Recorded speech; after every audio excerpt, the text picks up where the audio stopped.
Hello everyone. 35ನೇ ಪ್ರಶ್ನೆಯನ್ನ ಗಮನಿಸಿ.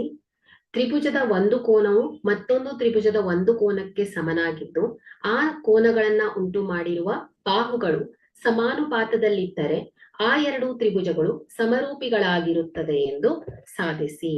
So ಇಲ್ಲಿ ಎ ಬಿ ಸಿ ಮತ್ತು ಡಿ ಎಫ್ ತ್ರಿಭುಜಗಳು ಅಲ್ವಾ. ಸೊ ಇಲ್ಲಿ ಕೋನ ಎ ಈಕ್ವಲ್ ಟು ಕೋನ ಡಿ ಆಗಿದೆ. ಹಾಗೆ ಎ ಬಿ ಆ ಕೋನದಿಂದ ಉಂಟಾಗಿರುವಂತಹ ಬಾಹುಗಳು ಅಲ್ವಾ. ಸೊ ಎ ಬಿ ಏನಾಯ್ತು ಡಿಇ ಗೆ ಸಮಾನುಪಾತದಲ್ಲಿದೆ. ಹಾಗೆ ಎ ಸಿ ಏನಾಯ್ತು ಮಕ್ಕಳೇ ಡಿ ಎಫ್ ಬಾಹುವಿಗೆ ಸಮಾನುಪಾತದಲ್ಲಿದೆ ಅಂತ ಆದ್ರೆ ಸೊ ಇಲ್ಲಿ ನಾವು ಏನ್ ಹೇಳ್ಬೇಕು, ಆ ಎರಡು ತ್ರಿಭುಜಗಳು ಸಮರೂಪಿಗಳಾಗಿರತ್ತೆ ಅಂತ ಹೇಳ್ಬೇಕು ಮಕ್ಕಳೇ. ಸೊ ಇಲ್ಲಿ ನಾವು ರಚನೆಯನ್ನ ಮಾಡ್ಕೊಳ್ಳೋಣ. A B is equal to D P ಮತ್ತು A C is equal to D Q ಆಗಿರುವಂತೆ ಡಿಇ ಮತ್ತು ಡಿ ಎಫ್ ಮೇಲೆ ಪಿ ಕ್ಯೂ ಅನ್ನ ಗುರುತಿಸಿ ಅದನ್ನ ಸೇರಿಸೋಣ ಮಕ್ಕಳೇ. ಓಕೆ, ಸೊ ಈ ರೀತಿಯಲ್ಲಿ ಸೇರಿಸೋಣ. ಓಕೆ, ಸೊ ಈಗ ಸಾಧನೆ. ತ್ರಿಭುಜ ಎ ಬಿ ಸಿ ಮತ್ತು ಡಿ ಪಿ ಕ್ಯೂ. ಸೊ ಇಲ್ಲಿ A B equal to D P ಹೇಗೆ ಮಕ್ಕಳೇ ರಚನೆಯಿಂದ, ಅದೇ ರೀತಿ A C equal to D Q ರಚನೆಯಿಂದ. ಸೊ ಅದೇ ರೀತಿಯಾಗಿ ಕೋನ ಎ ಈಕ್ವಲ್ ಟು ಕೋನ ಡಿ ದತ್ತಾಂಶದಲ್ಲೇ ಕೊಟ್ಬಿಟ್ಟಿದ್ದಾರೆ.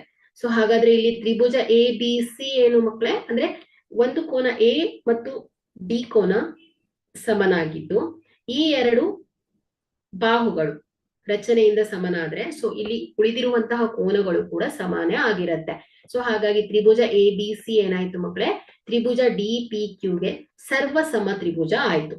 ಸೊ ಸೈಡ್ ಅಂದ್ರೆ ಬಾಹು ಕೋನ ಬಾಹು ಸಿದ್ಧಾಂತದಿಂದ ಈ ಎರಡು ತ್ರಿಭುಜಗಳು ಸರ್ವ ಸಮ ತ್ರಿಭುಜಗಳಾದವು. ಅಂದ್ರೆ ಇಲ್ಲಿ ಅನುರೂಪ ಕೋನಗಳು ಸಮನಾಯ್ತು, ಬಾಹುಗಳು ಸಮನಾಯ್ತು. ಸೊ ಹಾಗಾಗಿ ಇಲ್ಲಿ ಕೋನಗಳು ಕೂಡ ಸಮನಾಗಿರ್ಲೇಬೇಕು. ಸೊ ಹಾಗಾಗಿ ಕೋನ ಬಿ ಇಸ್ ಈಕ್ವಲ್ ಟು ಏನಾಗುತ್ತೆ ಹೇಳಿ, ಕೋನ ಪಿ ಗೆ ಸಮನಾಯ್ತು.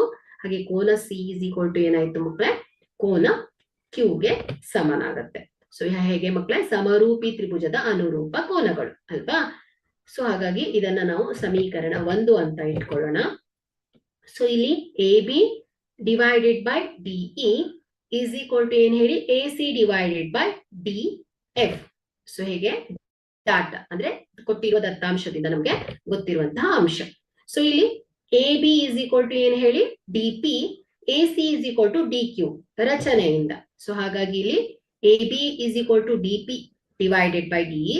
So A C is equal to D Q. So ಹಾಗಾಗಿ D Q divided by D F. Okay, so ಇವುಗಳ ಅನುಪಾತಗಳು ಸಮಾನುಪಾತದಲ್ಲಿ ಇದ್ರೆ ಸೊ ಏನಾಗತ್ತೆ ಮಕ್ಕಳೇ, ಪಿ ಕ್ಯೂ ಏನಾಯ್ತು ಹೇಳಿ ಇ ಎಫ್ ಗೆ ಸಮಾಂತರವಾಗಿರುತ್ತೆ. ಸೊ ಹೇಗೆ ಟೇಲ್ಸ್ ನ ಪ್ರಮೇಯದ ವಿಲೋಮಾಂಶದಿಂದ ನಮ್ಗೆ ಗೊತ್ತಿರುವಂತಹ ವಿಷಯ.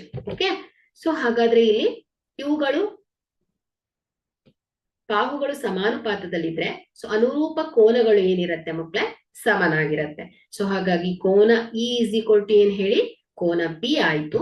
ಸೊ ಅದೇ ರೀತಿ ಕೋನ ಎಫ್ ಇಸ್ ಈಕ್ವಲ್ ಟು ಏನಾಯ್ತು ಮಕ್ಕಳೇ, ಕೋನ ಕ್ಯೂ ಆಯ್ತು. ಸೊ ಇದನ್ನ ಸಮೀಕರಣ 2 ಅಂತ ತಗೊಳ್ಳೋಣ. ಸೊ ಇಲ್ಲಿ ಸಮೀಕರಣ 1 ಮತ್ತು 2ರಿಂದ ಸೊ ಏನಾಯ್ತು ಹೇಳಿ, ಕೋನ ಬಿ ಈಕ್ವಲ್ ಟು ಕೋನ ಇ ಆಗತ್ತೆ. ಕೋನ ಸಿ ಇಸ್ ಈಕ್ವಲ್ ಟು ಕೋನ ಎಫ್ ಮತ್ತು ಕೋನ ಎ ಇಸ್ ಈಕ್ವಲ್ ಟು ಏನಾಯ್ತು ಹೇಳಿ, ಕೋನ ಡಿ. ಸೊ ಹಾಗಾಗಿ ಇಲ್ಲಿ ಇವುಗಳ ಅನುರೂಪ ಕೋನಗಳು ಕೂಡ ಸಮನಾಯ್ತು. ಸೊ ಹಾಗಾಗಿ ತ್ರಿಭುಜ ಎ ಬಿ ಸಿ ಮತ್ತು ತ್ರಿಭುಜ ಡಿಇ ಎಫ್ ಏನ್ ಹೇಳಿ ಮಕ್ಕಳೇ, ಸಮರೂಪಿ ತ್ರಿಭುಜ ಆಯ್ತು. Okay, thank you.